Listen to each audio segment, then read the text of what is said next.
ต๊ะติดกับบ้านต้นไม้ย่อดังนั้นแล้วเห็นอาชีพเป็นคำของเพราะว่าประชาชนอย่างนี้ช่วงหลายใส่การดำเนินชีวิตมันติดพันกับโรงงานเกลือนักเก็บบ้านไหนนะพวกเราได้ปฏิบัตินะครับเขาบอกเขาที่มันผู้รู้ได้การเงินทุนภาครัฐ350,0002,000นี่ให้เจ้าของเลยอันนี้ภาษาเขาอันนี้2,000เลย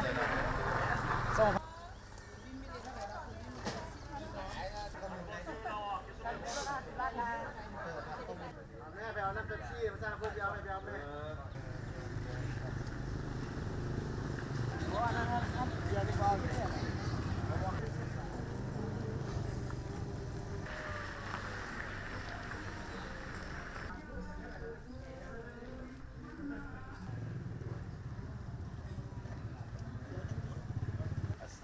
ใส่สินค้าตัวอย่างเราซื้อสินค้าประจำวันบ่เป็นสบู่หลายกระสุนข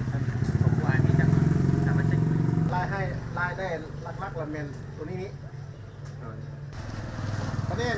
ลูกค้าตัดคนนี้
ตีดมเกลือบ่หอม